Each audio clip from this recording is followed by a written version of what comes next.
একটা প্রমাণ আপনাকে দিই যে কেন আমরা এই কথা বলছি। আপনারা তো দেখছেন যে এটা একটা দুবাইয়ের কোম্পানি, যেটা হচ্ছে ডিপি ওয়ার্ল্ড। দুবাই হচ্ছে একটা ইন্টারন্যাশনাল বিজনেস হাব। আপনারা দেখেছেন যে ইরান, ইসরায়েল এবং ইউএসের যুদ্ধে দুবাই প্রত্যক্ষভাবে মদত করেছে হলো ইসরায়েল এবং আমেরিকাকে। দুবাই আসলে আমেরিকারই তৈরি করা আর একটা হাব, যেটা এখন মুসলিম নামে আছে, কিন্তু সমস্ত নন মুসলিম কাজ কাম সেখানে চলে। সমস্ত নোংরামি, সমস্ত দুনিয়ার যত জাহেলি, যত দোজকের কাজ কারবার আপনি যদি দুবাইয়ে যান, দুবাইয়ে গিয়ে পাবেন। বাংলাদেশের যে 78 লক্ষ কোটি টাকা নিয়ে গেছে শেখ হাসিনা, আমি বিশ্বাস করি এর 50 লক্ষ কোটি টাকায় আছে দুবাইয়ে। দুবাইকে যদি আপনি ধরতে পারেন ঠিক মতো, তাহলে আপনি এই টাকাগুলো ফেরত পাবেন। আর দুবাইয়ে প্রতিষ্ঠান করেছে ডিপি ওয়ার্ল্ড। ডিপি ওয়ার্ল্ডের মতো প্রতিষ্ঠান আপনি যে কোনো দেশ থেকে গিয়ে দুবাইয়ে করতে পারেন। এটা দুবাইয়ের কোনো প্রতিষ্ঠান না। প্রমাণ হিসেবে দেখেন, তার একটা প্রতিষ্ঠানের যে পরিচালনা পরিষদ থাকে, সেটা হচ্ছে সেই পরিষদের আসল চেহারা, আসল মালিক হয় এই প্রতিষ্ঠানের চিফ এক্সিকিউটিভ অফিসার। সে হচ্ছে ইন্ডিয়ান, ভারতীয়, হিন্দু। আপনার এখানে যে চিফ ফাইন্যান্সিয়াল অফিসার, সিএফও বলি আমরা যাকে, সে হচ্ছে ভারতীয়, একজন হিন্দু।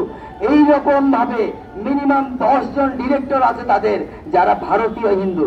একটা কোম্পানিতে যদি 15 জন ডিরেক্টরশিপ থাকে বা 13 জন ডিরেক্টর থাকে, তাদের যদি 9-10 জনই হিন্দু এবং ইন্ডিয়ান থাকে, আমাদের বুঝতে আর কষ্ট হয় না যে এইটা সম্পূর্ণ ভারতীয় একটা প্রতিষ্ঠান, যার মাধ্যমে ইসরায়েল এখানে প্রবেশ করছে। আর এই জন্য ইসরায়েল এবং মোদি একই সুরে কথা বলছে যে we are not Indian, actually আমরা সবাই হচ্ছি ইসরায়েলি। এটা কিন্তু তারা ভিতরে ভিতরে বলছে এবং তারা ইসরায়েলকে দাওয়াত দিয়ে নিয়ে আসছে। কিন্তু তারা হয়তো ভুলে গেছে যে তাদের বাপ একটা দেশ আছে, যে দেশের নাম হচ্ছে ইরান। যে ইরানের কিন্তু আমরা প্রত্যক্ষভাবে বন্ধু।